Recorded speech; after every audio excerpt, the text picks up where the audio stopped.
মহিলাদের কাজা রোজার আগে শাওয়ালের 6 রোজা রাখা যাবে কিনা?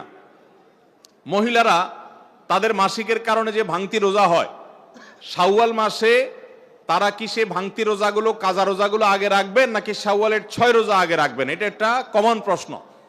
এই প্রশ্নের উত্তরে আমরা বলতে চাই, অনেক উলামায়ে কেরাম বলেছেন যে যেহেতু নবী করিম সাল্লাল্লাহু আলাইহি সাল্লাম শাওয়ালের 6 রোজার ফজিলত পাওয়ার জন্য রমজানের রোজা রাখাটাকে শর্ত দিয়েছেন এবং বলেছেন মান সামা রমাদান সুম্মা আতবাআহু সিত্তাম মিন শাওয়াল, যে ব্যক্তি রমজানের রোজা রাখলো এরপরে শাওয়ালে 6টা রোজা রাখলো, কানা কাসিয়ামিদ দাহার, সে সারা বছর রোজা রাখার সওয়াব পাবে। কিভাবে এই রোজা রাখার সওয়াব হয়?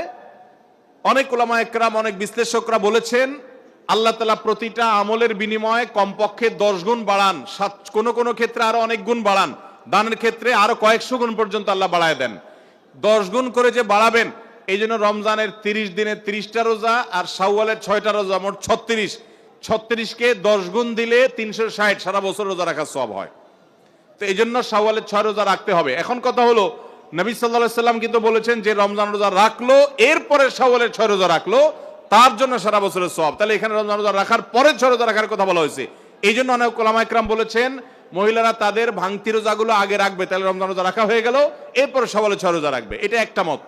তবে আরেকটা মত হলো শাওয়ালের 6 রোজা যে ভাঙতি পড়েছে এর মানে এই না যে তিনি রমজান রোজা রাখেন না, তিনি রমজান রোজা রাখছেন।